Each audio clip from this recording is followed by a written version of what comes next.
ഒറ്റ ഒരു പാത്രത്തിൽ ഈസി ആയിട്ട് തയ്യാറാക്കിയെടുക്കാൻ പറ്റുന്നൊരു പായസത്തിൻ്റെ റെസിപ്പിയാണ്.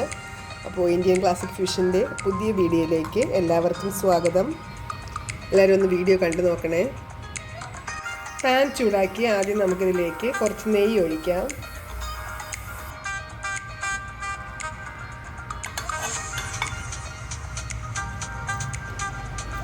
ചൂടായ ഗീയിലേക്ക് നമുക്ക് സ്പ്ലിറ്റ് ചെയ്ത നട്ട്സ് ആദ്യം ഒന്നിട്ട് ഫ്രൈ ചെയ്യാം. അതുപോലെ അടുത്തത് റൈസിൻസ് ആണ്, അതും കഴുകിയിട്ട് കൊടുത്ത് ഒന്ന് ഫ്രൈ ചെയ്യാം. ഇനി വേണ്ടത് കുറച്ച് ചവ്വരിയാണ്. അതൊരു കുറച്ച് എടുത്തതിന് ശേഷം നമുക്കൊന്ന് കഴുകിയതിന് ശേഷം ഇട്ട് കൊടുക്കാം. കഴുകി വെച്ചിട്ടുണ്ട്. നമ്മുടെ ഈ മൂത്ത് കിടക്കുന്ന ഈ റൈസിൻസും നട്ട്സിലേക്ക് ഒരു 1/4 കപ്പിൽ കൂടുതൽ വെള്ളം ഒഴിച്ചു കൊടുക്കാം. ഈ വെള്ളം തിളച്ച് തുടങ്ങിയിട്ടുണ്ട്. ഇതിലേക്ക് നമ്മൾ കഴുകി ഊറ്റി വെച്ചിട്ടുള്ള ചവ്വരി ഇട്ട് കൊടുക്കാം. ഇത് ഏകദേശം ഒരു പകുതിയോളം വെന്ത് കഴിഞ്ഞാൽ ഈ ഒഴിച്ചു കൊടുക്കുന്നത് ഏകദേശം 1 കപ്പ് അളവിലുള്ള നല്ല കട്ടിയുള്ള പാലാണ്.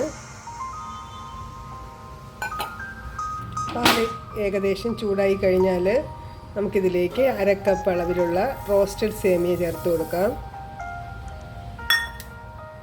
ഇതെല്ലാം കൂടി സ്ലോ ഫ്ലെയിമിലിട്ട് ഒന്ന് നന്നായിട്ട് വേവിച്ചെടുക്കാം. തികച്ചും ഓപ്ഷണൽ ആയിട്ടുള്ളൊരു സ്റ്റെപ്പാണ്. ഒരു ഏകദേശം 2 സ്പൂൺ മിൽക്ക് പൗഡർ ഒരു ബൗളിലെടുത്ത് അതിലേക്ക് ഏകദേശം ഒരു 1/2 കപ്പ് അളവിൽ വെള്ളം ഒഴിച്ച് നമുക്ക് ഒരു മിൽക്ക് തയ്യാറാക്കാം. ഇതിവിടെ ഇരിക്കട്ടെ. നമ്മൾ വേവിക്കാൻ വെച്ചിട്ടുണ്ടായിരുന്ന സേമിയയ്ക്ക് ഇത് ഏകദേശം 1/4 ഭാഗത്തോളമൊക്കെ വെന്തിട്ടുണ്ട്. ഇനി നമുക്ക് പഞ്ചസാര ആണ് ചേർത്ത് കൊടുക്കേണ്ടത്. അത് ഓരോരുത്തരുടെ പാകത്തിനനുസരിച്ച് എത്രയാണോ വേണ്ടത് ആ ഒരു അളവിൽ ചേർത്ത് കൊടുത്ത് ടേസ്റ്റ് ചെയ്ത് നോക്കുമ്പോൾ അറിയാമല്ലോ എത്രയാണ് കൂടുതൽ വേണ്ടത്. അത് കൂടുതൽ വേണമെങ്കിൽ കൂടുതൽ ചേർത്ത് കൊടുക്കാം. ഇനി അടുത്ത് ചേർത്ത് കൊടുക്കുന്നത് ചതച്ചെടുത്ത ഏലക്കയാണ്. ഇങ്ങനെ കല്ലിട്ട് കുത്തിയെടുത്താണ് ഇട്ട് കൊടുക്കുന്നത്. അതുകൂടി ചേർത്ത് നന്നായിട്ട് മിക്സ് ചെയ്ത് കൊടുക്കാം.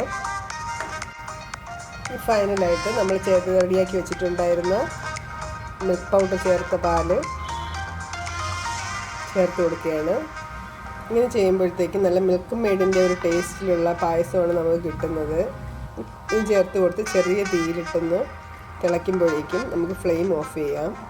നന്നായി തിളച്ച് തുടങ്ങിക്കഴിഞ്ഞാൽ നമുക്കിതിലേക്കൊരു 1/4 സ്പൂൺ നെയ്യും കൂടി ചേർത്ത് കൊടുത്ത് ഫ്ലെയിം ഓഫ് ചെയ്യാം. ഇനി ഒന്ന് ജസ്റ്റ് ഒന്ന് തണുത്തതിന് ശേഷം നമുക്കൊന്ന് നോക്കാം. നമുക്ക് നമ്മുടെ പായസം ഒന്ന് സെർവ് ചെയ്താലോ.